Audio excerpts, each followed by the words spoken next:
Kenapa Perfect Ultra Instinct adalah salah satu form terkuat dalam Dragon Ball untuk saat ini?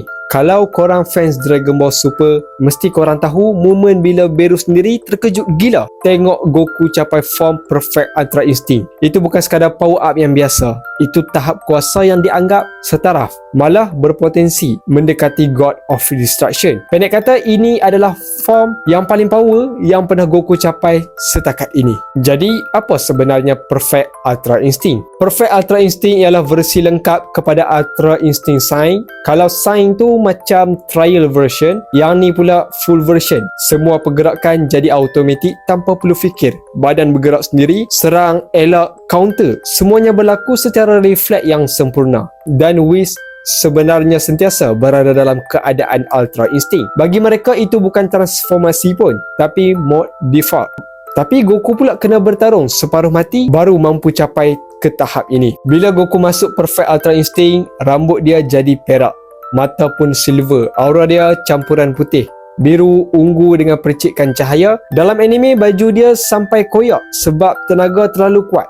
Dalam manga pula, aura boleh hilang bila dia dah kawal kuasa dengan sempurna. Maksudnya dia dah sampai tahap yang tenang gila. Menariknya, badan dia tak jadi besar macam Super Saiyan. Fizikal kekal lean tapi penuh kuasa. Nampak macam tenang, tapi sebenarnya power dia sedang menggila. Bila Goku masuk ke form ini, kuasa Goku melonjak berkali ganda. Ada sumber kata 2, ada yang kata 3 kali lebih kuat daripada transformasi terkuat sebelum tu. Dia mampu lawan Jiren pada tahap penuh, sesuatu yang sebelum ni memang mustahil. Antara feat yang paling gila kita boleh katakan, yang pertama, tangkap serangan Jiren dengan sebelah tangan. Yang kedua, hancurkan energy attack hanya dengan jentikan jari. Yang ketiga, elak dan counter dalam satu gerakan yang tak nampak mata kasar. Yang keempat, badan jadi keras sendiri sebelum kena serang. Kiranya auto defense lah. Malah ada momen yang di mana kita dapat melihat Goku seolah-olah menggunakan Susanoo ketika melawan Moro. Kiranya Susanoo versi Dragon Ball lah,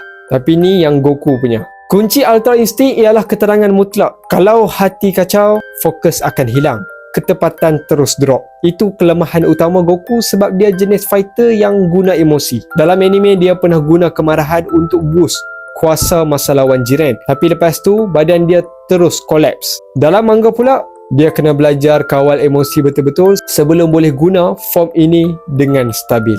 Sebab itulah kadang-kadang Goku pilih guna Ultra Instinct Sign versi emosi, walaupun agak kurang tapi lebih fleksibel. Dan ni antara musuh-musuh yang pernah hadap Perfect Ultra Instinct. Form ni pernah digunakan melawan Jiren dan pertarungan ni memang epic. Seterusnya kita ada Moro.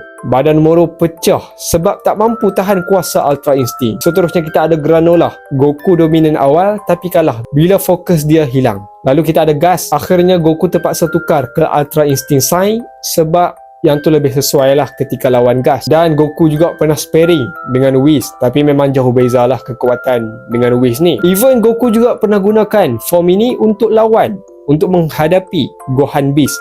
Fight seimbang, namun Gohan berjaya pecahkan Ultra Instinct dalam satu-satu momen tu. Kesimpulannya, Perfect Ultra Instinct sangat kuat, tapi bukan auto win. Kalau lawan ada strategi atau Goku hilang fokus, peratusan Goku untuk tewas sangat tinggi. Walaupun nampak macam God mode, ada beberapa limit.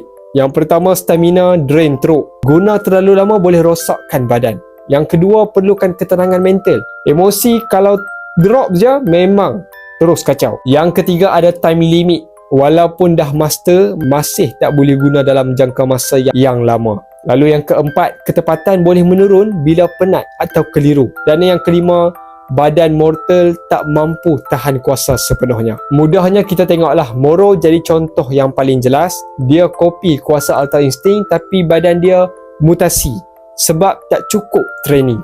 Seterusnya, Ultra Instinct juga guna Divine Key. Sebab tu ia dianggap kuasa para dewa. Malah Beru sendiri mengaku Goku mungkin dah setaraf atau lebih kuat daripadanya dari segi teknik lah. Tapi dari segi mastery, masih jauh nak dibandingkan. Ultra Instinct Goku masih dalam proses belajar, maksudnya potensi dia belum capai had yang maksimum. Jadi dekat sini, Perfect Ultra Instinct bukan sekadar transformasi, itu simbol evolusi Goku sebagai fighter. Dari dulu dia bergantung pada kekuatan dan emosi, sekarang dia belajar konsep bertarung dengan lebih matang. Dia dah capai kuasa para dewa, tapi masih belum capai kesempurnaan macam Whis. Itu yang buat perjalanan Goku masih menarik. Walaupun dah OP, masih ada ruang untuk berkembang. Jadi itulah sedikit review saya berkenaan tentang Perfect Ultra Instinct.